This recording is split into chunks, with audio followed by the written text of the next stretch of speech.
Gómez en 1935, ¿no? Que es lo que ha denominado Tomás Estraca la era de los gendarmes. Es el periodo autocrático en sí. Y por supuesto, en todo este periodo donde el caudillo es una fuerza real, una fuerza deliberante, uno lo consideran o lo llegaron a ver como un mal necesario, porque estamos hablando de que son sociedades que están recién naciendo a la vida republicana, sin orden, sin cohesión. Esa es la división de los positivistas, sobre todo al final del siglo XIX, principio del siglo XX, donde ellos están buscando o encuentran que el caudillo sí es un mal, pero es un mal que se debe, este, digámoslo así, soportar o aguantar, porque es, digamos, el único personaje que puede darle cohesión y puede darle eh, un orden a la sociedad. Por supuesto, en el siglo XIX, como en el resto, casi todos los países de América Latina, se van a producir las guerras civiles, que reciben el nombre de revolución.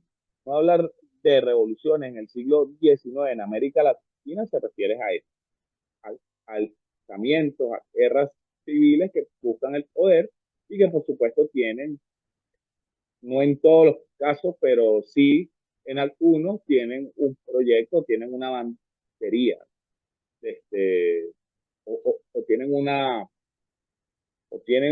un programa este, ideológico.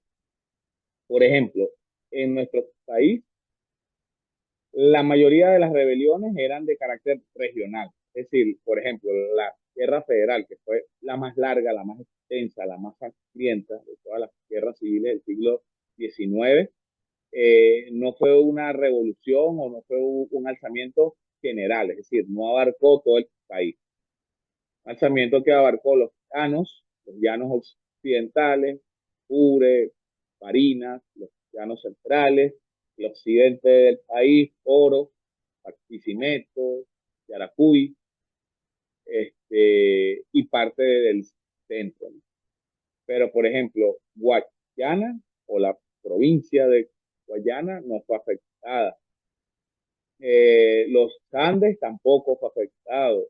Maracaibo tampoco fue afectado. Entonces eran alzamientos que tenían, la mayoría eran regionales, igual que la revolución de las reformas, que si bien tomó el poder, no, tampoco fue una revolución que se extendió a todo el país.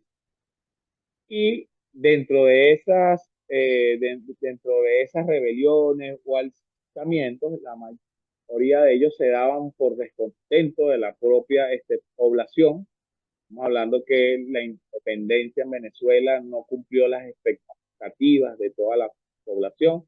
La esclavitud, por ejemplo, se mantuvo hasta el año de 1854. Eh, el problema de la tierra, de los haberes militares, los fueros de la iglesia, los fueros militares, ¿no? La autonomía de las provincias, de las regiones, la eterna, el eterno conflicto entre centralismo y federal, que en Argentina también se vio con centralistas con unitarios y federales, fue un eterno conflicto, por lo menos hasta la década de 1870, ¿no? Por lo menos en nuestro país. Y eso motivó las rebeliones, las revoluciones, los alzamientos, que eran aprovechados también por sectores de la élite que aspiraban al poder. O sea, había una élite que aspiraba al poder y que usaba de una u otra forma el descontento social que había en un sector importante de la población para alzarse contra el gobierno. Por ejemplo, Mariño, en 1835, la llamada Revolución de la Reforma. ¿Qué pedía la Revolución de la Reforma? La prevalencia de la facción de los militares en el poder, ¿no? La visión de que la república era, de una o cierta forma, era un patrimonio de los próceres militares de de la guerra, ¿no? Del proceso de liberación, de la independencia, que los próceres militares debían entonces gobernar la república. También pedían reformas a la constitución, pedían restitución del fuero eh, militar, pero fue una revolución que fracasó precisamente porque el poder, el prestigio, el carisma lo tenía Páez. Y por supuesto, las fuerzas del gobierno rápidamente pudieron sofocarlas y destruir este primer conato de guerra civil que, sin embargo, reveló que ya había una división dentro de la élite que promovió la separación de Venezuela de la antigua República de Colombia en 1800. ¿Cuál sería luego la próxima rebelión significativa? Hay una historiadora aquí en Venezuela llamada Rojas o Aura Rojas, y Aura Rojas en su trabajo llamado La Insumisión Popular describe que en Venezuela se dieron aproximadamente en el periodo de Páez, en ese periodo llamado por el historiador Augusto Mijares como la República Deliberativa, entre 1830 y 1846, se dieron aproximadamente 232 rebeliones. Claro, estas 32 rebeliones locales, muy restringidas, pero son rebeliones, son alzamientos que se dan contra el gobierno porque existe un descontento, existe una insatisfacción, ¿no? Además de eso, la impopularidad también con la ley de libertad de contrato en 1834, en el cual el gobierno se pone de parte de los prestamistas, de los comerciantes, ¿no? Y lo hace bajo una política de dejar ser. Es decir, que el prestamista pudiese imponer la tasa de interés a la hora de prestar. Actualmente estas tasas eran muy elevadas y los asentados, que eran los que pedían préstamos para poder reactivar sus propiedades, no terminaban pagando porque no podían pagar estos altos intereses y las propiedades eran rematadas. Mucha gente quedó en la quiebra, se arruinó, se empobreció y por supuesto todo este descontento eh, contra el gobierno sería monopolizado ahora por una nueva figura que también está tirando al poder.